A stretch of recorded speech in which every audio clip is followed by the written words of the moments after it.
जंगल में जंबो हाथी और स्वीटी बिल्ली की अच्छी दोस्ती थी। दोनों बहुत पुराने दोस्त थे। दोनों मिलकर पूरा दिन धूप सेकते, पानी पीते, लोगों के साथ बात न करते, बस आपस में ही लगे रहते। यह देखकर जंगल के बाकी जानवर बहुत परेशान थे। एक दिन एक खरगोश ने आकर उनसे पूछा, क्यों भाई हाथी, तुम और बिल्ली सारा दिन आपस में ही लगे रहते हो, किसी और से बात तक नहीं करते? क्या हम लोग तुम्हें पसंद नहीं? ऐसी बात नहीं है, लेकिन स्वीटी बहुत बोलती है और उसकी बातें मुझे बहुत अच्छी लगती है, बस यही कारण है। हाँ, तो क्या हुआ? हाथी मेरा दोस्त है, जंबो से और कोई बात नहीं करेगा, यही मेरा आखिरी फैसला है। पर ये बात अच्छी नहीं है स्वीटी। क्यों अच्छी क्यों नहीं है? मैं नहीं पसंद करती कि मेरा दोस्त किसी से भी बात करे। दोस्त हो तुम मेरे, सिर्फ मेरे। स्वीटी हमेशा इस बात पर झगड़ा करती कि कभी भी जंबो किसी और से बात नहीं करेगा, वो हमेशा बस स्वीटी के साथ ही खेला करेगा। जंबो बहुत भोला था, वो हमेशा स्वीटी की बात मानता और उसका दिल रखता। हाँ ठीक है, तुम नाराज मत होना, चलो सैर पर चलते हैं। एक दिन एक बड़े से गड्ढे में स्वीटी फंस गई। उसने जंबो को जोर जोर से आवाज लगाई, जंबो मेरी जान बचाओ, देखो मैं कहाँ फंस गई हूँ। अंधेरा होने वाला है, जंबो तुम कहाँ हो? जंबो पेड़ के नीचे सो रहा था। उसे इस बात का ख्याल भी नहीं आया कि स्वीटी वहाँ से जाकर खेलने लग गई है। जैसे ही उसके कानों में स्वीटी के चिल्लाने की आवाज हुई, वो जोर से भागकर वहाँ पहुँचा। अरे अरे स्वीटी, लाओ लाओ, ऊपर आओ ऊपर आओ। अपनी सूंड के सहारे वो स्वीटी को ऊपर ले आता है। फिर वो स्वीटी से कहता है, स्वीटी, आज तो मैंने तुम्हें बचा लिया, लेकिन अगर तुम्हारी जगह मैं इस गड्ढे में गिरा होता तो तुम मुझे कैसे बाहर निकालती, बताओ? मैं जंगल के पूरे जानवर उठा लाती, सबसे गुहार लगाती और सब मिलकर तुम्हें बाहर निकाल लेते। ये बात कही तुमने बिल्कुल ठीक, लेकिन मैं तो किसी का दोस्त नहीं, मैं तो बस तुम्हारा दोस्त हूँ। कोई मुझे बचाने क्यों आएगा? अरे भाई कैसी बातें करते हो? मैं सबसे बात करती हूँ, सब मुझसे बात करते हैं, मेरी बात जरूर मानेंगे।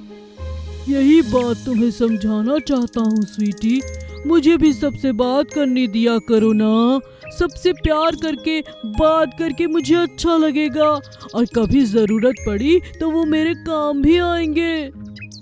अच्छा, ये बात तो तुमने सही कही जंबो। मैं लालच में आकर हमेशा तुमसे बात करना चाहती थी, मगर तुम किसी से बात न करो, ये मेरी गलत शर्त थी, मुझे माफ करो। पर दोस्ती याद रखना, किसी और के साथ इतना घुलमल मत जाना कि मुझे ही भूल जाओ। तुम चिंता मत करो, तुम मेरी सबसे अच्छी दोस्त हो। शिकारपुर के राजा सुंदर भानु बहुत ही दयालु राजा थे। वे अपनी रानी सुरमई के साथ बड़े अच्छे से अपने राज्य चला रहे थे, लेकिन उन्हें एक ही दुख था, उनकी कोई संतान नहीं थी। महारानी, वैसे तो भगवान का दिया हमारे पास सब कुछ है, लेकिन दुख तो सिर्फ इस बात का है कि हमारी अपनी कोई संतान नहीं। महाराज, सारी प्रजा आपकी संतान की तरह ही तो है। ऐसा कहकर दोनों अपने दिल को दिलासा दे देते हैं, लेकिन राजा और रानी के अच्छे कर्मों का उन्हें फल मिला और उनके घर एक संतान पैदा हुई। लेकिन अपनी संतान को देखते ही वो दोनों हैरान हो गए, क्योंकि वो एक लड़का था, लेकिन देखने में बिल्कुल गधे जैसा था। हे भगवान, तू हमारी एक ऐसी परीक्षा ले रहा है, संतान भी दी तो एक गधे जैसी। कोई बात नहीं रानी, है तो ये हमारी संतान ही ना, हम इसे एक राजकुमार की तरह ही पालेंगे। राजा और रानी ने उसका नाम राजकुमार सुमेर सिंह रखा। सुमेर था इंसानों की तरह, लेकिन उसका चेहरा गधे की तरह था। एक दिन एक पंडित ने कहा, महाराज, ये आपके पूर्वजों को दिए गए श्राप का नतीजा है, लेकिन आप फिक्र ना करें, जिस दिन राजकुमार को कोई सच्चे दिल से प्यार करने वाला मिलेगा तो ये वापस इंसानी रूप में आ जाएंगे। लेकिन हाँ, सनद रहे, इन्हें आप शीशा बिल्कुल ना दिखाएं। राजा ने वैसा ही किया। राजकुमार सुमेर बहुत ही अच्छी बांसुरी बजाते थे, लेकिन बड़े होने पर एक दिन जब राजकुमार ने शीशा देखा, अरे क्या ये मैं हूँ? मेरा चेहरा तो गधे जैसा है। शायद इसीलिए मेरे माता पिता मुझसे इतना दुखी रहते हैं। मुझे ये महल छोड़ के चले जाना चाहिए। राजकुमार सुमेर दुखी होकर अपने राज्य को छोड़कर रातों रात वहां से निकल गया।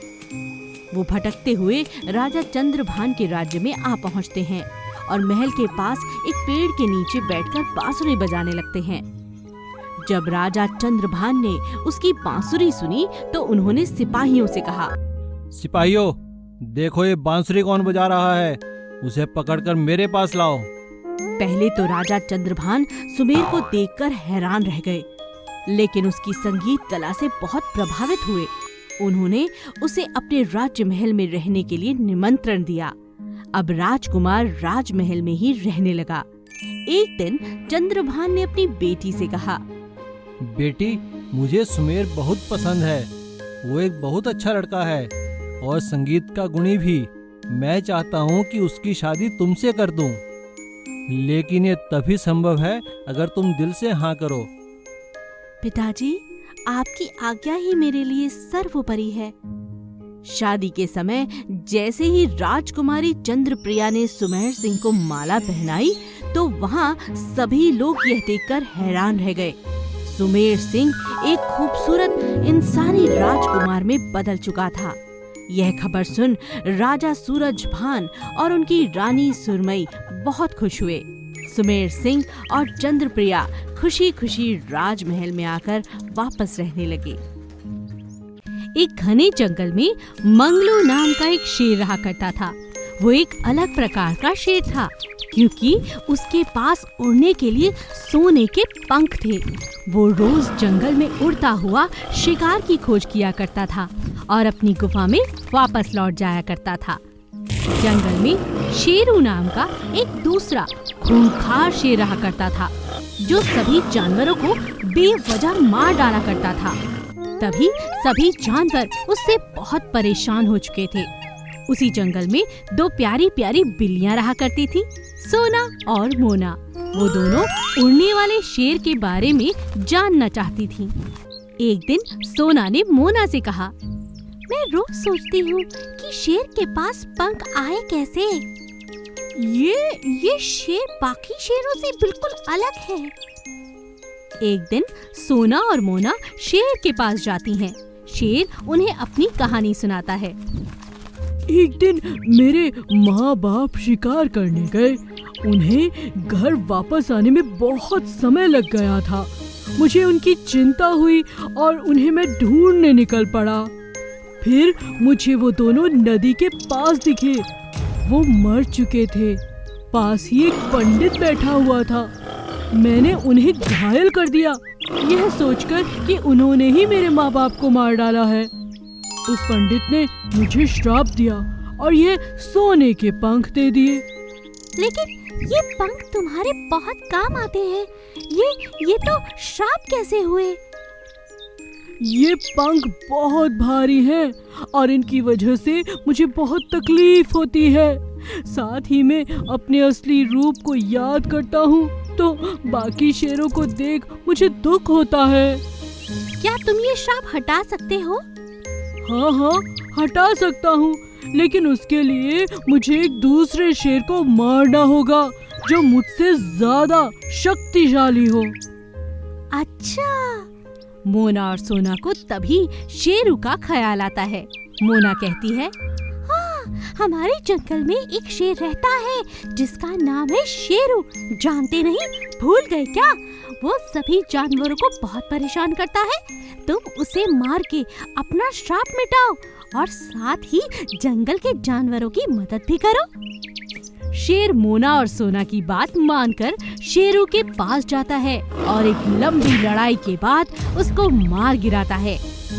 उसी वक्त उसके सोने के पंख हट जाते हैं और वो पहले की तरह अपने असली रूप में आ जाता है। यह देखकर वो बहुत खुश होता है और सोना और मोना को धन्यवाद कहता है। एक जंगल में एक खूंखार शेर की एक छोटे से खरगोश के साथ गहरी दोस्ती थी। शेर शिकार करता और खरगोश उसका खबरी बनकर जंगल की तरह तरह की खबरें लाकर उसे देता। कौन सा जानवर कितना मोटा है, कितना खाता है, कहाँ पर कौन अकेला बैठा है, ये सारी जासूसी खरगोश करता और सीधा लाकर शेर को बताता। क्यों महाराज, आज का भोजन कैसा रहा? महाराज, मैं तो आपकी सेवा में लगा रहता हूँ, मुझे तो इसी में खुशी मिलती है। मगर धीरे धीरे जंगल के जानवर खत्म हो रहे हैं। अब हम आगे कैसे योजना बनाएं और किसको आपका भोजन बनाऊं सरकार? ये तो तुमने बहुत अच्छी बात की है खरगोश भाई, मगर कुछ तो करना होगा। बस तुम और मैं इस जंगल में क्या करेंगे? यही तो मैं सोच रहा हूँ। कोई बात नहीं, आजू बाजू के जंगल में जाकर छानबीन की जाए। धीरे धीरे जब जंगल के जानवर खत्म हुए तो खरगोश ने आसपास के जंगलों में जाकर छानबीन की। वहाँ एक जंगल में उसने दो बड़े बड़े शेर को देखा। एक शेर और उसकी पत्नी पूरे जंगल पर राज्य करते थे। वहाँ बहुत अच्छे अच्छे मोटे मोटे जानवर थे। उन्हें देखकर उसे लगा कि अगर वो भी यहाँ आकर रहने लगे तो उनका जीवन सफल हो जाएगा। ये जगह अच्छी है, राजा को बताता हूँ। महाराज, पड़ोस का एक जंगल हरा भरा ही नहीं, जानवरों से भरपूर है। चलिए अब इस जंगल को छोड़ दीजिए, यहाँ कोई नहीं, वहाँ चलिए। मगर मैं वहाँ का राजा कैसे बनूंगा? अरे, वो जो जंगल में राजा और रानी है, मेरी चतुराई से उन्हें मार गिराएंगे। उसी पड़ोस के जंगल की एक कोयल दोनों की बातें सुन लेती है। ये छोटा सा खरगोश और ये शेर हमारे जंगल की बात तो नहीं कर रहे? कहीं ये हमारे राजा और रानी को मारने की बात तो नहीं कर रहे? मुझे इनका पीछा करना होगा। कोयल उनका पीछा करती है और ये बात समझ जाती है कि दोनों उनके जंगल में आने को हैं। वो तुरंत उड़कर जाकर अपने राजा शेर को बताती है। ओह, ये बात है, ये लो अपना इनाम। कोयल, तुमने बहुत अच्छा काम किया है। अब एक बात बताओ, हमारे जंगल के किस रास्ते से वो आ रहे हैं? उसी रास्ते पर दलदल भरा एक बड़ा सा गड्ढा बनाकर उन्हें हम फंसा सकते हैं। कोयल ने रास्ता बताया और जंगल के शेर ने उस जगह पर एक बड़ा सा दलदल का गड्ढा बनाकर दोनों को फंसा लिया। अरे खरगोश, ये हम कहाँ फंस गए? महाराज, मैं तो डूब रहा हूँ। थोड़ी देर में खरगोश डूबकर मर जाता है और दूसरा बड़ा शेर वहाँ आकर कहता है, कैसे राजा हो तुम, अपने जंगल को ही खा गए। यहाँ मैं अपनी प्रजा का उतना ख्याल रखता हूँ जैसे अपने बच्चों का।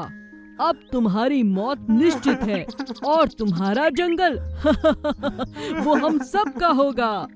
और इस तरह शेर और खरगोश की मौत हो जाती है और दूसरा राजा शेर उन्हीं के जंगल पर कब्जा करके अपने जंगल को और बड़ा बना लेता है।